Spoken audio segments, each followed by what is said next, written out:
Have you ever wanted to make a change to society or perhaps work on the environment, but you kind of let it go because you just didn't know where to start? Or maybe you found it overwhelming or, let's face it, kind of scary. Or maybe you want to help your children or grandchildren when they discover an issue that they want to work on and come to you for help. If so, you'll find some help from my guest today, Nora Kramer. At the age of 20, Nora discovered the world of activism and began working to change the issues that deeply concerned her. But as she fumbled through those early stages of trying to make change happen, it struck her that it would be very helpful to have had training in the process as she watched herself and others try to reinvent the wheel. So she decided right then and there that she would open a camp for youth teaching activism training. The result, a few years later, is YAY Camp, Youth Empowered Action, and it's now in its 15th year. Along the way, she's added training for adults, some online options, and she's also written a very robust primer called The Beginner's Guide to Changing the World, and it's free to anybody who needs a bit of help getting started, which, let's face it, is most of us. So here's my conversation with Nora Kramer. Hi, Nora. Hi, it's good to see you, Deborah. Hi. Good to see you. Good to meet you. And welcome to How We Change the World podcast. I'm so glad that you're here and have the time and the energy and the interest in joining me, because I think your topic is something that so many people want to learn about. And so I'm really thrilled that you're here. Thanks for inviting me. I'm so glad to get to talk to you. So, yeah. And thanks to Jessie, my daughter, is the one who told me about you. She's been following you for a number of years, and I think you're online friends on Facebook or something. Yeah. But it's amazing how you can find these connections in all kinds of places. So she's always good for finding people. To start with, you're the founding director of YAY Camp, which is such a good title because it's for kids and is titled YAY, but it stands for Youth Empowered Action, right? That's right. Yeah. So it's a really good name, and I'm very eager to jump in and just start talking about it. But I want to start with you and learn a lot more about you because I think that really contributes to the conversation about the camp. Sure. And informs it, because the way you got ready for it's crazy. Can you just explain as sort of an overview what the camp is for, the purpose of it, and why you started it? Yeah, of course. So the camp is a youth leadership program that's designed to help people who know they want to make a difference, get active and be effective and taking action on the causes that they care about. So we've been running the camp since 2009. It's a week-long overnight camp, and we've trained close to 2,000 people now in taking action on the causes of their choice in a way that inspires them. So we've had our campers go on to do all kinds of amazing things. A lot of them tell us that they would never have done those types of things if not for our camp. And it's just really inspiring to see young people who know that they want to make a difference, but really don't necessarily know what to do, or maybe don't even really have the self-confidence or belief that they can actually do something. And to see them then go out and actually take action and make an impact in their communities, at their school, in all kinds of campaigns that are important to them. So, yeah, we've been doing in-person camps for this is going to be up close to 15 years now. And during COVID, we started doing, 2009 we started. And during COVID, we started doing the camp virtually. And so we're doing more programs online. I see. Okay. So you do both. That's good. I didn't even know about that part of it. So, maybe we'll get into that a little bit more when we get into the logistics of how it works, because I know that you started for youth, but you at least added adults at one point, and I don't know if you're still doing it. So save that little answer. Keep people coming back, because I know there's a lot of adults who everyone could benefit from learning how to be, an activist. And I also want to talk about the power of that word and all the ideas that people have, which are some negative and some positive. Yep. So, but let's start with you though. So what happened? So this was about 2001 or so that you decided you wanted to open this camp? Because I know it took 8 or 9 years to open. Yes. And then opened in 2009. So what was going on in 2001 that spurred you to even have the idea? You did your research about that. Yeah. So I was a pretty obsessed activist. I was someone who, in my 20s, was it was hard for me to really think about anything else, honestly, besides all the problems in the world. There are so many social issues that kind of kept me up at night, were the first thing I thought about when I woke up. And I pretty much spent my 20s doing activism. And I found that most of that time, I didn't really know what I was doing. I didn't have a plan. I didn't have a strategy. I kind of just trying out lots of things. I didn't necessarily feel I was being effective. Maybe I was, maybe I wasn't. It was kind of a stumbling along, hoping I was doing something right. And the way most people do activism. Yeah, it's not something that most people have really had. How would you know? Yeah, there's more and more. Well, first of all, just is there more? Is because I've heard of no training other than like a very specific for one, one issue campaign sort of that people will. Yeah, but I haven't heard of overall just sort of training. Like how do you show up to make a change in the world? Yeah, there's resources for different. There's books, there's trainings on like specific issues. Obviously, you can do lots of research to learn more about your cause. You can get training in effective public speaking, and there's a lot of different things that you can do. But at that time, especially those days, it was like the early days of the internet back in the olden days. Yeah. And it was harder to find things than it is now. Yeah. And so I just was stumbling along, trying the best that I could. And over the years, I felt that I learned a lot about a lot of things. And I started to recognize that I could help people kind of learn the things that I learned a lot quicker. And some of the activism that I did was actually training other like newer activists to work on different campaigns that I was working on.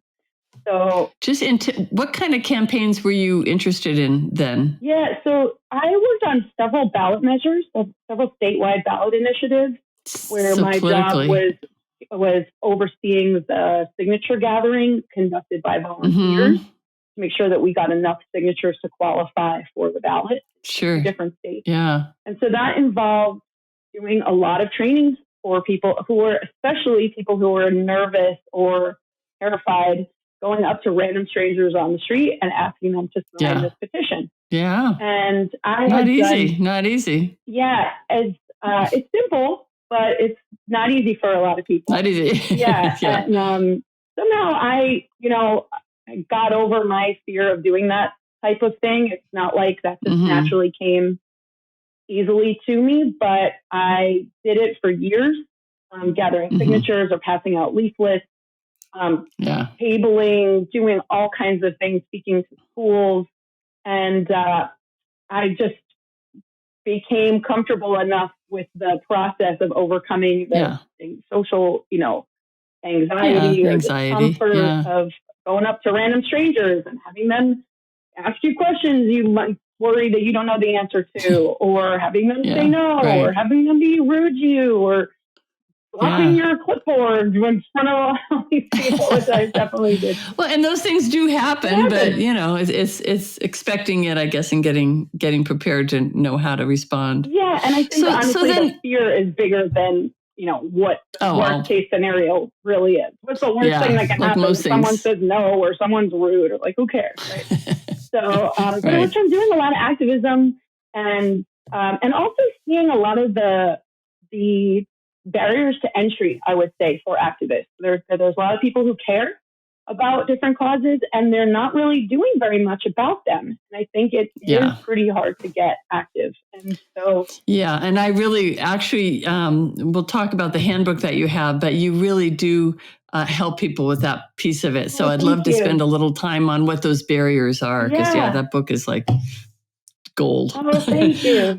Yeah, it's really helpful. So, okay, so during these 8 years, though, you did a lot of things. So you said, okay, I'm going to start this camp down the road, but I need some kind of training, more professional training, apparently. So you went and got your teacher's degree, certification, yeah, and then taught high school. I did, yeah. That was a big preparation. I mean, that's a whole career in itself just to prepare for another career. Yeah, right? I recognize that young people tend to be a lot more open-minded. Obviously, that's a generalization, but I found that a lot of times when young people learn about a problem in the world, their first thought would be something like, well, what can I do about that? Whereas adults, a lot of times, would have more of a jaded attitude, like, well, what can I do? I mean, I have a job, I'm busy, I'm not a gazillionaire. Like, what difference can I really make as one person? And so it's funny because you just said the same sentence with totally two complete different meanings. Mm-hmm. Yeah. So before you go on, what happens to people between the youthful optimism and the jadedness? Yeah, I actually spent a lot of time really thinking about that. And that actually was a big factor in me deciding to start this camp. I thought, when kids, if let's say see someone sleeping in the street or they see an animal that, needs a home, like their first inclination is like, Mommy, can we, do something about that? Whereas adults are like, well, of course, as adults, we understand the scope of the problem and not just this one person or this one dog or whatever the scenario might be, right? But what happens that leads people to a path of resignation and apathy? And I really think what happens is we don't empower people from a young age to actually know what to do about these problems. And then they decide that they can't do anything because they don't have the tools to take action. They don't know what to do. And then it becomes kind of almost a learned helplessness of like, this is just the way of the world. And clearly there's massive structural problems that it's not like, whole other thing. This is not any type of Pollyanna, like, just do this one thing and then the world will be, all the problems will be solved.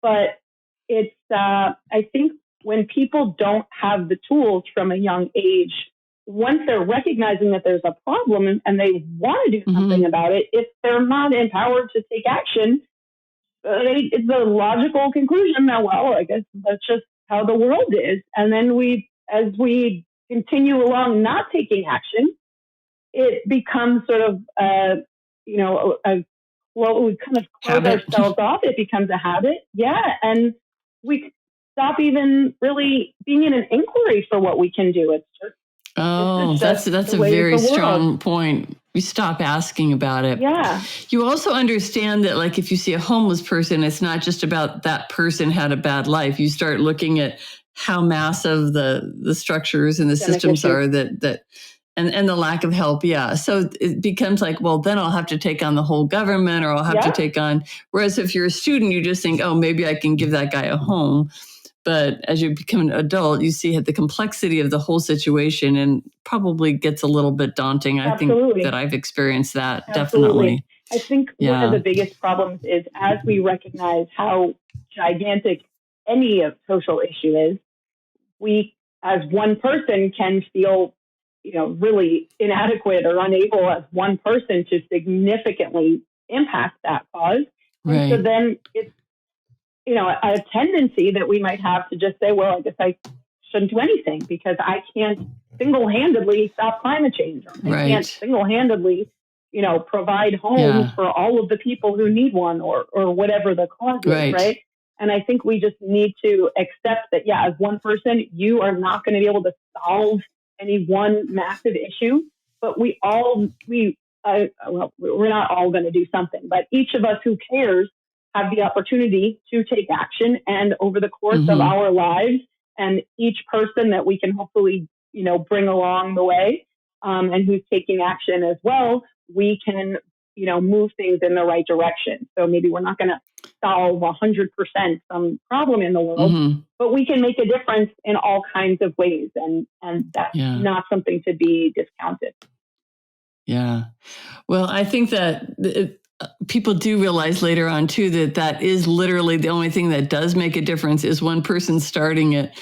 You think when you're young that you could do something, and then you lose that ability. But then later on, if you study it enough, you understand that, of course, that it literally does take one person to start. Sometimes, many times, always probably. You got to start somewhere, right? But that's actually a big you have thing. to. Yeah, a big thing that we talk about though at the camp is that a great way to get started, especially if you feel like you're all alone, especially if you don't know other people at your school or in your family or community, is to connect with an organization that's already doing something. Whatever cause you care about, there is some organization. It is someone's full-time job to think about, to be an expert in this cause, to understand why is this problem happening, to think strategically about, well, what are some things we can do about it. Somebody built a website, someone, created some materials, someone made a film about it because you learned about it somewhere, right? Somebody, maybe you experienced something directly, but typically, there's not that many issues unless it's something hyper local in your school or your town. For the most part, there are people whose job it is or whose expertise it is to work on that cause. And so when you're just getting started, a great way to begin to take action, connect with an organization that's already doing something, and go on their website and look at their take action page, or go to their social media to find out what do they want you to do, and just get started there. So then, and then you also, just going back to your story just a little bit more. So you also went and worked at other camps. You went to leadership training, communication training. So all this 8-9 years of preparation. And then you're like, okay, I'm ready and armed with exactly what I want to do for a camp. And then you just opened your doors. The reason I'm taking you through this part of it is because I think so many people do say, well, how do you begin something like that? There are some things you can do that are immediate, and there's other things like what you did that really do take long-term planning. And clearly you were planning on not just making something better, but making this your life's work, because you've already done it now. You've been open. I thought you'd only been open how many years? Did you say 2009? 2009 was our first summer. Yeah. So you took all those 8 or 9 years getting ready, and then all the years since then. So this has become your life. I mean, you have devoted your life to this. Not that you'll do it for the rest of your life, but thus far. Yeah. So that's a big commitment. Yeah, I think when I was first in my early years as an activist, I think I made a lot of rookie mistakes, and I had a perspective that unfortunately is very common, which is really leading from a place of anger and urgency. And we really have plenty of reasons to be angry and plenty of reasons to feel a sense of urgency that we need to do something right now, today, to stop all of the problems in the world. Right. Spend the rest of our time just going through all of the problems, right? And so we have good reason to feel anger and to feel like this is something we all need to do something today.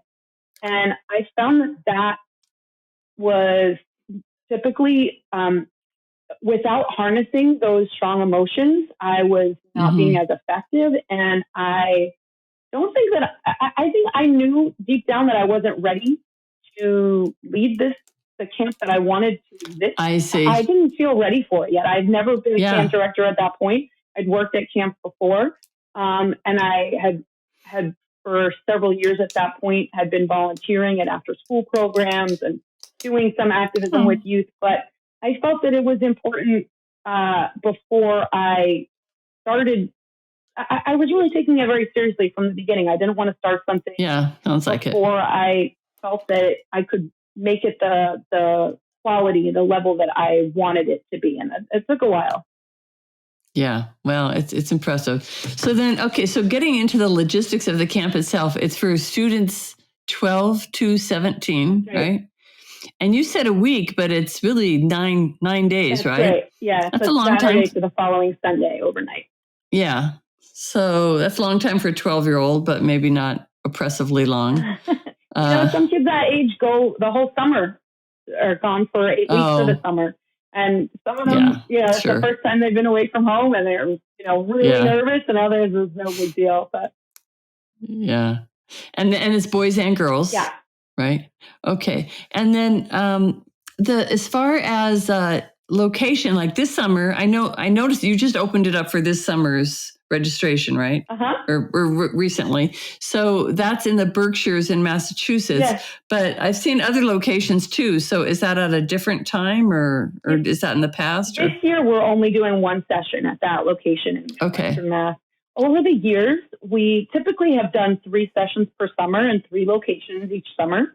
We did that for about 10 years on the East Coast and the West Coast. And that was really the trajectory that I think we were headed for a while. I remember having a strategic planning meeting with our leadership years ago, and we could have a Yay camp in every state and, have all these camps running all summer. And, that could have been one path that we headed towards. But I think, so when COVID hit, the plan for 2020 was to have 3 sessions that summer. And it was actually, you mentioned the camp for adults. We started doing a camp for adults in 2018, 2019, and we were going to be doing it again in 2020. A lot of things didn't go as planned in 2020, of course.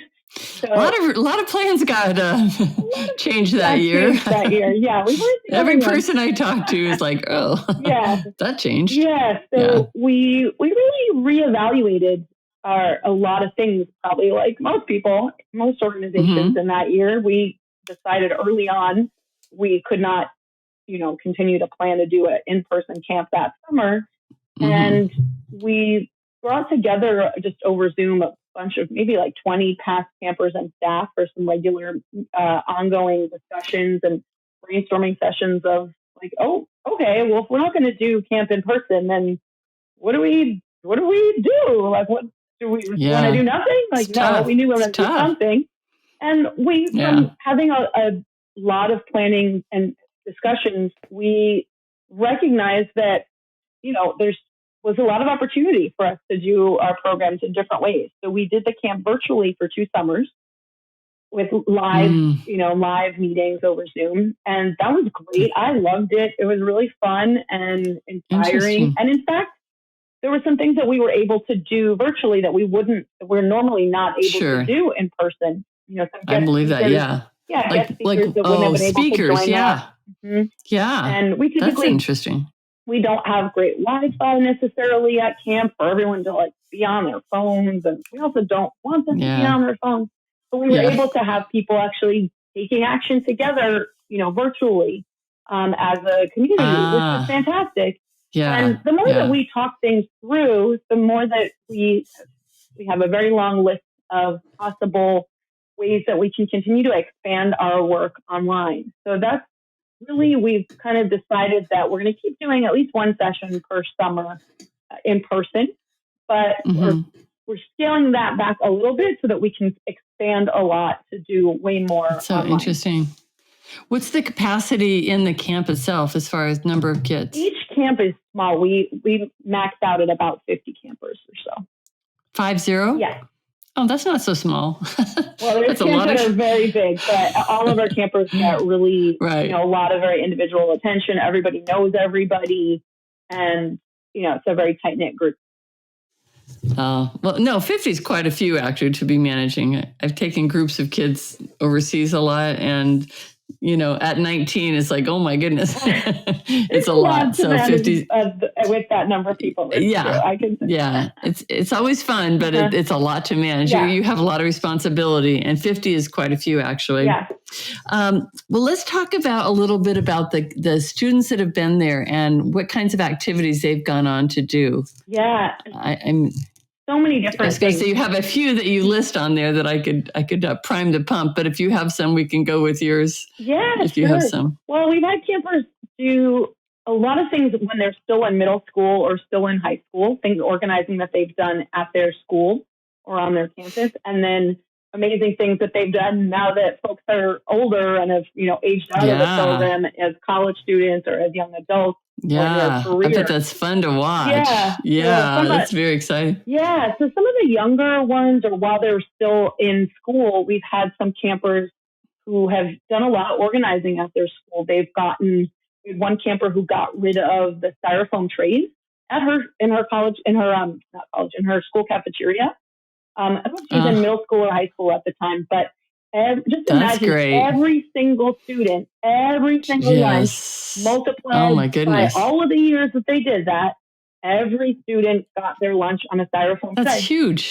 That's huge. Yeah, and so that was so everyone at EA Camp creates an action plan of how they want to make a difference when they go home, and that was her action plan, was to get rid of the styrofoam trays at her school. And she didn't do it single-handedly. Most of the bigger projects, not like, again, one person just does one thing. No, you have to have a team. You figure out. We teach how to do some of these things. Right? Is figure out who's on your side, who would is in a position to be able to support you, who's the decision maker, what's important to them, how can you reach them, how can you persuade them, how can you make it easy for them, right? So that was one campaign. Good. Yeah, we had another camp. We had actually at least 2 or 3 different campers who got Meatless Mondays in their school cafeteria, which was really cool. That's amazing. That's very cool. Yeah, very cool. I bet that was quite an effort too. You wouldn't think it would be as hard as it is, but I bet that was an effort for them. It's really interesting. So we have. It's great that you said that. So, and this is something we talk about the camp also at the camp, is that you never really know how difficult something's going to be until you try, because a lot of times, for a lot of things, it really comes down to one decision maker. And you might find that you just get lucky, and there's just the person who's in that position is really supportive. Yeah. Most of the time, if they were that supportive, they probably would have done it already. So exactly what I was thinking. But we had one camper who literally, she was all prepared with all of the steps that she was going to take, and she was going to have a petition, and she was looking up when are the PTA meetings, and all the things, and literally just had one meeting with the right person who said yes, and this camper barely had to do anything, and then it was done. Interesting. That is such a powerful lesson, isn't it? Yeah. She was probably a little disappointed because she had her whole action plan ready to go, but... Well, the thing is, there's always more to do. It's like, cross that off your list, and I'll come up with another plan. Meanwhile, we had another camper who got Meatless Mondays at her school, and actually she ended up getting it at her entire school district. And that was a completely different experience. That took a lot of work. And, as well as been this other camper's action plan, because she needed to follow through all the steps. So here's basically the same result. In the end, this other camper, the second one I mentioned, got her entire school district on board, which was not even the initial plan. It was just one thing led to another. And then she met this other person who, got involved in whatever way. And so it was actually even bigger than what she had intended or even imagined she could do in the first place. But it was a very different experience for the two of them. Sometimes you can't even predict what that's going to be like. With the very same request and the very same action that you want to have taken, completely different outcomes, completely different journey, same outcome, different journeys. Yeah. So we've had so many campers do so many different amazing things. One of our campers, this was a big campaign that was not easy at all. One of our campers, Julia, got the name of her high school changed. Her high school was named after a Confederate general who was very amazing. Not someone who anyone, would aspire to be. Right, or should, right? Go to a school named after this guy. And her action plan was changing the name of her high school. And I remember, and every year this happens, towards the end, really the last full day of camp, everyone shares their action plan, the culminating project of the whole camp, right? And sometimes campers will share an action plan, and I have to check myself because there's times that I'm like, that's going to be really hard. I don't know if she's going to be able to do that. because that's a big, it's cost a lot of money to change the signs, to change the school uniforms, all the people she needed to convince in an area where this was not a popular request. It was not a slam dunk. Not by any stretch. Yeah. And she faced a ton of really disgraceful backlash for doing this. And she did it. It took, I think, that's about 2 amazing. years. Yeah. And how old was she when she started? Do you remember? She was probably like 14 or 15, and then by 17. That's just incredible. Yeah. Wow. There's Good a whole for article her. In the Washington Post about it. And now she's gone on. She's a college student now still, and is an organizer at the college. I'm going to, if you don't mind sharing it, I'll put that in the show notes so people can read, because I think those stories are so inspiring. And they're not just inspiring to kids, they're inspiring to parents who have kids, who want their kids, and also just for adults, because honestly, I mean, we're going to talk about the curriculum a little bit, but I do not know many adults who could not benefit from having these skills. And it is more daunting to start when you maybe know some of the repercussions, or you have more to lose maybe as an adult than you would have as a high school, or you think you do, So I think it would be inspiring to hear these stories from whether you're a child or a teenager, or whether you're an adult or grandparent or anyone. It's a great story. So we'll definitely put that in there. I wanted to look. There was another one that I wanted. Oh, you said there was one girl who had an eating disorder, and she made YouTube videos of it. That was an incredibly brave thing to do. Yeah. And other ones ran for congressional office, or helped in their congressional with their campaign, I guess. For a lot of our campers have gotten involved in political campaigns. Yeah. So everyone at the camp, at about the midway point of camp, everyone chooses what we call their IOI, their issue of importance that they want to focus on. So this is not like a multiple choice list where we're like, you get to do this, that, and the other thing that's important to me. No, they choose the causes that are, what is inspiring them at that time. And we tell them, 3 years from now or 3 weeks from now, maybe you focus on something else. That's fine. This is not, a lifelong commitment that you want to focus all your energy on this. But each one of these problems is too big to do all of them at once, right? So let's just start small, focus on one thing. And so at about the midway point of camp, they choose the cause that they want to focus on. So we have campers who go on to do all kinds of, work on all kinds of different issues. What do you do if someone comes up with an issue that you are 180 degrees different from them on, maybe you want more, less gun violence and more gun control, and somebody else says, I want to fight for a stronger Second Amendment, or just for an example? Yeah, that's a great question. So our camp is definitely coming from a progressive social justice commitment. So they know that when they sign up. Yeah, we make it really clear that that's who we're serving, and what we're able to help with. So when they sign up, they fill out a form to let us know what issues are most important to them.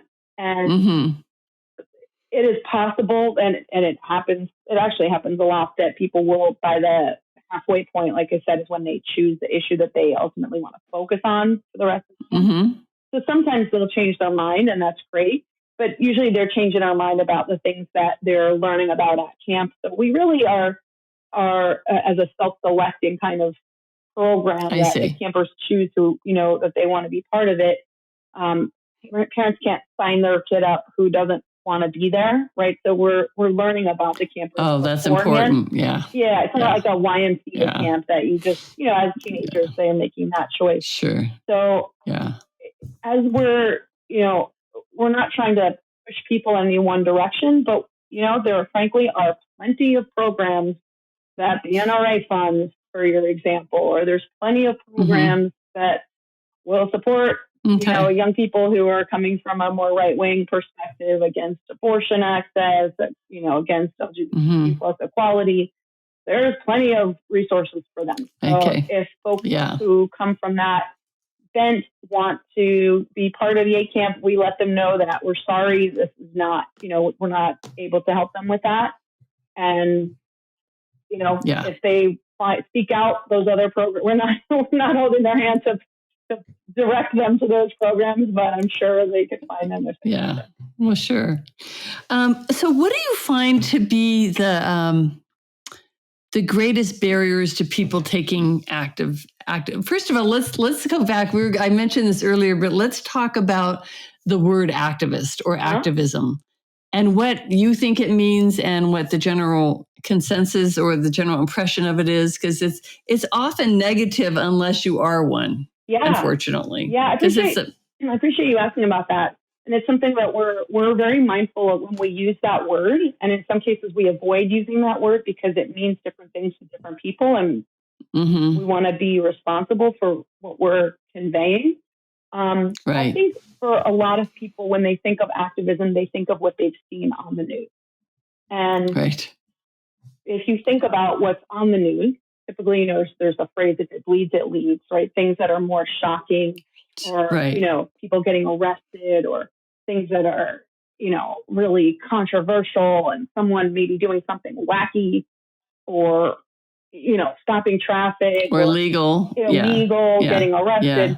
And that can, if that's all you know about activism, it can give an impression that may not be favorable. If we're honest about what the news is, I mean, frankly, the news is a TV show that is paid for by ads and corporations who want to sell their product. And the people who are delivering the news are not necessarily sharing radical views about the industries that are paying millions of dollars to advertise on their channel. Yeah, right? It's a tough dilemma, honestly. Yeah. So, frankly, the perception that people get of what activism is, if it's just coming from the news, is not very accurate. And in fact, most of the things the handful of examples that we talked about, I did mention one camper who got the name of her high school changed. That did make the news. It was in the Washington Post. Most activism doesn't make the news. And most things that people do are not considered newsworthy.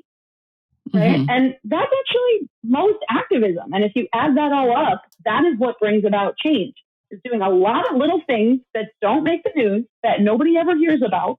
Right. You donated $20 or you rescued, a stray dog on the street, or you picked up litter, or you voted, you drove somebody else to the polls, you posted something on social media that made somebody think in a different way. You heard someone say something racist or sexist or transphobic, and you spoke up. All of the gazillions of things, the infinite number of things that someone could do, those don't make great examples. So all of those things add up, right? So I think when people hear the word activism, it can feel like, oh, you're going to do something big and you're going to, challenging the status quo, and maybe you're going to really that idea can be kind of intimidating to people. And I think people also, most people are pretty resistant to change, especially if maybe their own views or actions or values are being challenged in some way, which activism can do, right? So there's a lot of resistance oftentimes to activism, and a tendency to think, oh, activists, they're wacky or they're radical or they're pushing their views on someone, and I don't want any part of that. I don't want my kid to be like that, to get arrested or do all these things, right? Right. And those are all examples of activism too that we do not discount. We feel you need all the tools in the toolkit. But so we came up with our own definition of activism. We looked at a lot of dictionaries, and I actually didn't agree with any definition that I have ever seen in a dictionary. So what's your definition? Our definition has changed a little bit over the years, but our working definition now is taking intentional action that moves society in the direction that you want it to go.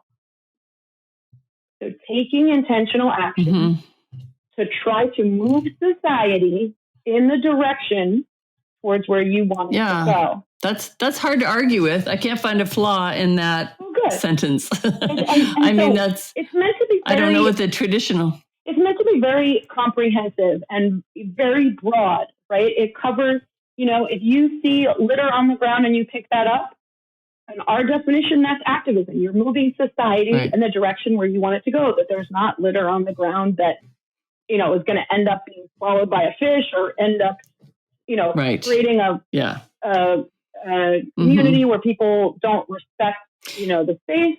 But it also includes doing some campaign to get more recycling or garbage cans, or an awareness campaign about why recycling is bad, or legislators who were going to take action. Just a million different things that you could do just for one issue, right? Right. But the purpose of the camp is to teach someone to be more active than picking up trash, obviously, and, not necessarily all the way to getting handcuffed to a nuclear gate, a gate behind a nuclear.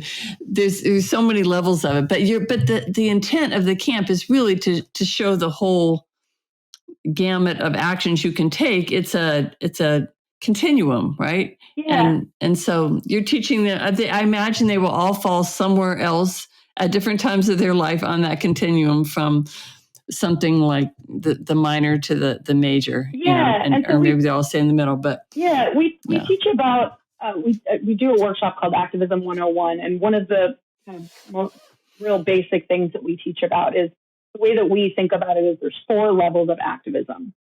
The first level is internal activism. So that's activism to educate yourself, to learn more about a cause, to learn what are the frequently asked questions. How can you even think about this? Even owning your personal story, to be able to explain to someone why this is important, just to prepare yourself to even do anything, right? That's the internal level of activism. Yeah. The second level is individual activism. That's action that you can take on your own. So that's something like picking up a piece of litter. You're not trying to persuade someone to do anything. That would be a next level. Right. It's just the basic things, right? That you bring your water bottle with you somewhere. Maybe you don't eat meat, or you ride your bike, or you speak up when someone says something that's problematic or messed up, right? Sort of the basic things. A low risk activity. Completely low risk, or no risk. Most of those are very low risk, most of them, right? Yeah. And they, in and of themselves, they don't bring about some massive change.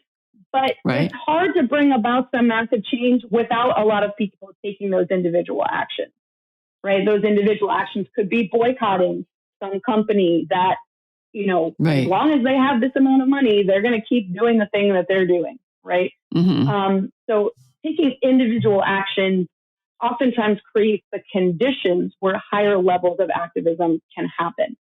Okay. I would think one of those conditions might be starting to think of yourself as an activist. Yeah. Right? Yeah. Because that has to be fit on there somewhere, that all of a sudden, I'm doing this now. I could call myself, or I could think of myself that way, which leads to more action. Yeah. I think there is something to be said for developing that mindset, right? Like, to use that litter example. It's like, of course, this, sadly, this is litter is too big of a problem. And if every time you saw a piece of litter, you picked it up, probably you wouldn't be able to get to your destination anytime soon, because it's too big of a problem, right? But ultimately, that is not going to solve the problem, right? Most individual action is not striking at the root, or taking long-term action. It's more of a triage. Individual action could be volunteering at a local, soup kitchen, or at an animal shelter, or it could be doing mutual aid in some capacity, and whatever is needed in your community, or all kinds of things that provide help now, but are not going to change the conditions over the status quo. Future. That really, the idea of like striking at the root is not at the individual level. Right. Okay. So then the next level, the third of the 4 levels, the way that we think about it, is the community level. So that's getting other people educated and involved. So that would be the level that I would say that we're working at right now. at the community level, right? Your podcast, your work educating people is at the community level, right? You could be out picking up litter, or you could be out, doing whatever, individual activism, but you're not doing that right now. I'm sure you do all those kinds of things probably as well.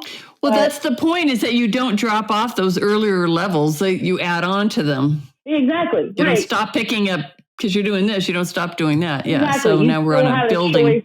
Right. You still have a choice of, are you going to buy a giant gas guzzler, or are you going to take the bus, or are you going to, you still are going to get a cheeseburger or a veggie burger. You're still going to, there's certain actions that you can take that you need to do anyway, right?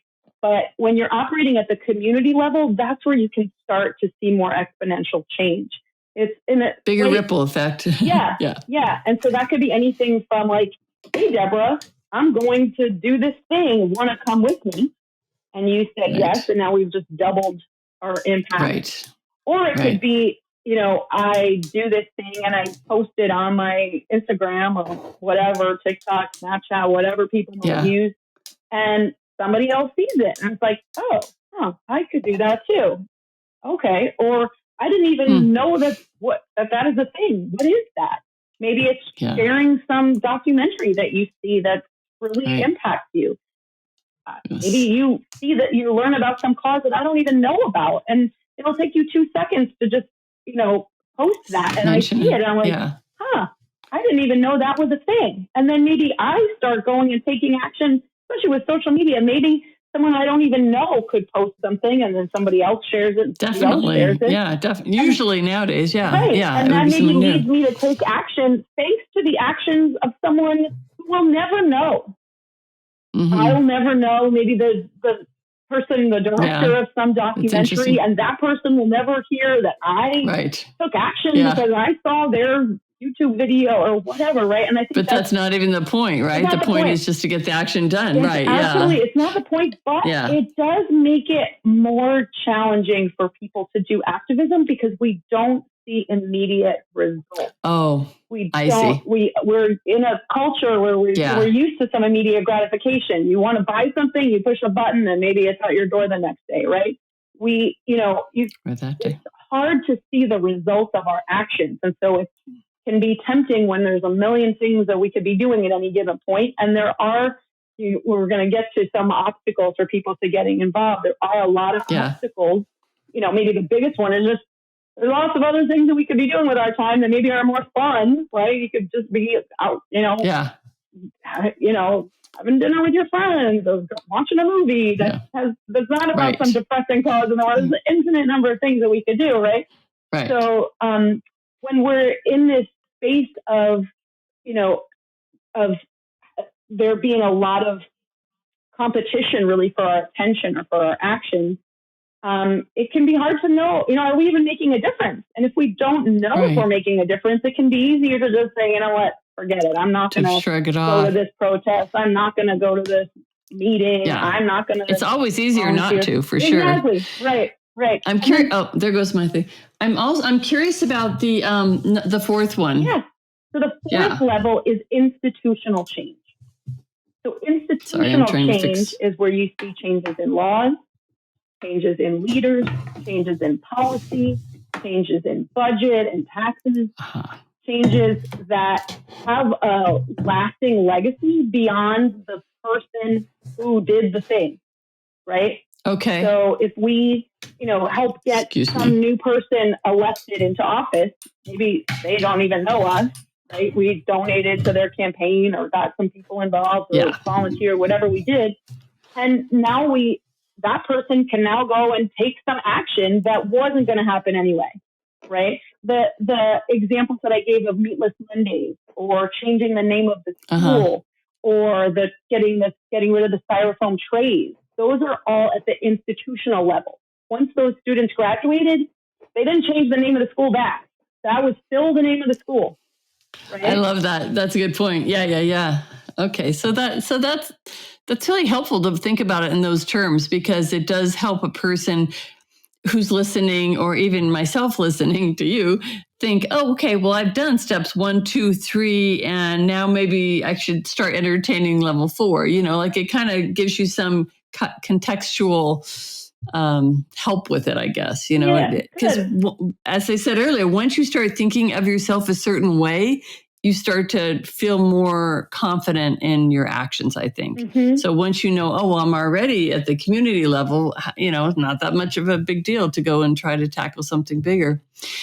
Since we don't have a lot of time, I want to get to the last part, which is just some of the things that block people from wanting to be an activist.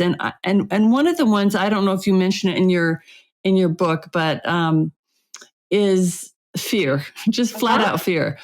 I just from my own experiences I'm not a, you also have to match it with your personality, right? And I'm not a real in your face kind of a person, like walk up to someone and throw blood on them if they're wearing a fur coat. Like I would never do that if I lived to be a billion, I don't think. But I might want to, but I wouldn't do it because it's just not my nature. But you might look at these things and think, well, that's not my nature. So we mentioned my daughter Jessica earlier. She was an early advocate for many things and taught our family many things, one of which was to protest furs. So she was working on a anti-fur campaign in LA. She'd be all by herself out there. Anyway, so we'd go and she would have these posters. And I remember as an adult, full adult, my daughter's 20-something doing it, and I was still very nervous to stand on Rodeo Drive in LA with all these fur stores and have a sign. I was really afraid. And I think fear, and then once you do it, it's like, oh, it's kind of fun. Some people wave, some people honk, some people yell at you, and then it's just all part of the thing. And it's just a small example, but I think there's fear associated at any levels. Becoming vegan and your family not wanting to have dinner. This happened to me too at my, it's like, oh, we're not going to go to Thanksgiving there anymore. It's vegan. There's a lot of reasons why people, so I think fear is, and I don't know how you overcome that one. Yeah. Or how you address that. I'm so glad you brought that up. So I think so there's so many ways that we could talk about this. So one thing I would say that sometimes part of activism involves taking a stand. I would say it always involves taking a stand, but it's not always public, right? Like you can, from the privacy of your own home, you can, email your congressperson, or you could, do all kinds of things where technically you're taking a stand, but nobody knows about it necessarily, right? And so there's those types of things that still make an impact. And when you gave the wild example, I don't know if this is, as far as I know, this is just a myth of people throwing blood on people, but there's sometimes the idea that doing something big and radical is actually more effective. And it's not necessarily. That's not, there's, one of the things that we do at our camp is we have our campers do an effectiveness analysis of different actions. Oh, that's excellent. Think about how effective is a certain action. We have them look at what are the root causes of this problem, and what are some of the strategies that you can take to make a difference on it. And so maybe if a root, if we call it a pillar of the pillars of support. So if one of the pillars of support, one of the reasons why this problem exists is people don't know about it, let's say, well, then an action that you can take is spread awareness. So education. How could you do that? Well, there's 100 different things. There's more than that you could do to spread awareness, right? You don't need me to list all the things, right? We could think of things that you could do to spread awareness. So that might be way more effective than doing something that is illegal, might get you on the news, but that may or may not be effective. So that's something that we don't condemn things that, civil disobedience, I think, proven throughout history has played an important role. We don't advocate our campers do anything that could result in arrest. I don't feel that's our place to do. And I think there's so many other things that people could do to make a difference that are just as, if not a lot more effective. I think to get back to your question about fear, I think sometimes people are afraid because they think that they need to do something that's like really outside their comfort zone to make a difference. Mm-hmm. And I would say, first of all, you don't, especially when you're first starting out, you don't need to do something way outside your comfort zone, right?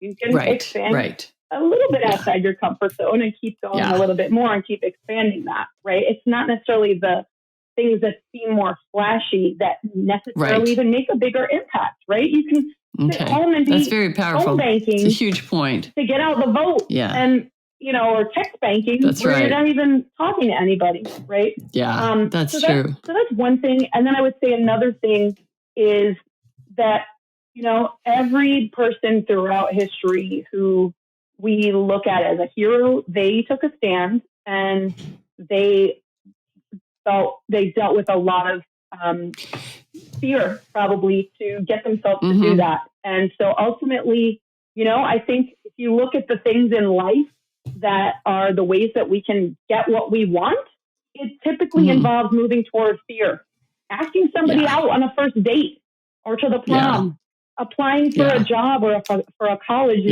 don't know if you're going to get into. There's some fear of rejection. So some of it is, again, expanding your comfort zone. Facing it. To be able to be, whether you're an activist or not, these are things that we need to do in life to be able to move in the direction we want to go. That's really helpful. I think actually, let's talk about how to get that book, because you have so many good points and we can only barely touch on them in an hour. And there's just so much more to learn. Is it anybody can get there, right? Because I got it just going onto your website and downloading it. So and it's not just like a pamphlet. It's a full on, I don't know, 80 pages or something. And very chock full. Like the whole thing has solid, good information. So it's well worth everybody. Thank you. Yeah. So it's called The Beginner's Guide to Changing the World. And it's not just for youth. It's actually written for a broad audience. And it's free on our website, which is yeacamp.org. And that's something that we encourage, we have our in-person camp this summer. That's for youth 12 to 17. But if you are not 12 to 17, or you want to make a difference right now, and you don't want to wait till summer, you don't have to. There's so many resources in that guide that I really wish I had when I was, just starting out and didn't know what the heck to do. Yeah. So, it's free on our site. Well, and I'll put that link in the show notes as well, so people can just click on it and get it. But I just did want to touch on that last point, which was that not knowing what to do is probably greater than the fear. Just like, where do I start? You think about the environment, like very few people don't care about the environment at this point. Took a while, but we're at that point now where everybody feels they want to do something. Or many people do. Most people, I would even venture to say. And so they're not afraid, but they don't even know where to start. It's so big. What do I do? Just pick up trash? No, I got to do something more than that. So I think this would be a great tool for someone who just literally, that's the biggest blockade, is where do I start? Yeah. So I'm excited for people to get that. One of the key things. Also, I was going to say real quick, one of the key things that I mentioned, we encourage people to get involved with an organization to do what they recommend. But one of the key things that we also talk about at the camp is that if you take one action, you might learn from it. You might realize, I'll meet somebody else who's doing that too. Or you might find out about some other thing that you never even thought of. So that one thing leads to another. We learn from it. We take some action and might realize, that didn't really do anything, I don't think, or I don't want to do that again. Or we might realize, that, I don't want to do that next time. I want to do something else. The time that you don't learn is when you do nothing. You learn from doing something, and that could lead to who knows what in the future. The kids, I don't know what we call people that age anymore. The young people, the kids, anyway, the campers, I call them. They typically pay their own way, but you also have a scholarship for kids, and so people can either apply for scholarship or they can donate to the campaign, which I think people need to know about as well. That you're 501c3, right? You're a nonprofit. You. You're nonprofit status, Yeah. So our camp is essentially a sliding scale. So families who can pay for it? families who can pay the full amount, they pay the full amount. And for folks who can't afford that amount, they can apply for financial aid. So we do not want that to stop someone from being able to attend. And it is only thanks to people donating that we are able to say yes to people who apply for financial aid. So I don't want anyone to, think, oh, well, we can't afford this, so we can't go.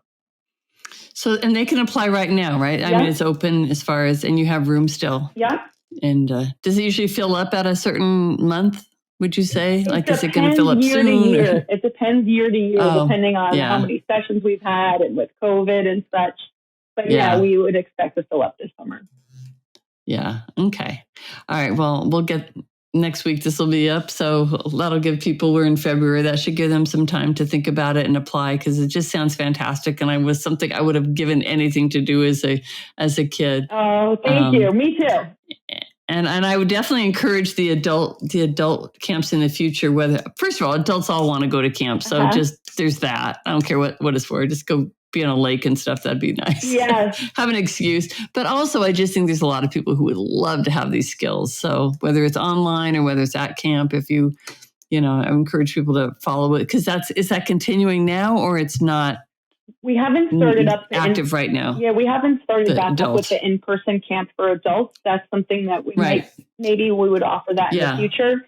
As we're still coming back from COVID, we just haven't, invested in pursuing that as a program for us again, but may in the future. But that's something that, again, we're really interested in reaching people in very different ways than we have in the past.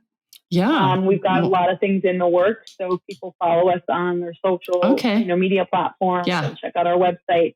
They'll be able to find more resources as we continue. Good. Them. I think there would be people looking for those, whenever you get it ready for them. You. Yeah. All right, Nora, this has been so educational and helpful and inspiring. I just really want to thank you for not just being here, but for starting the camp and for mentoring so many young people. Now there's thousands or something. And that's a lot. That's a huge impact. So thanks for what you're doing.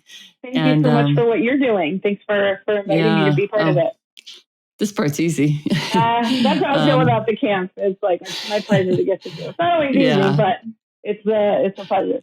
Very, very, very enriching, I'm sure. So, Okay, Nora, thank you again. And let's stay in touch, okay? Thank you Do so it much, again Deborah. sometime. Okay, take care.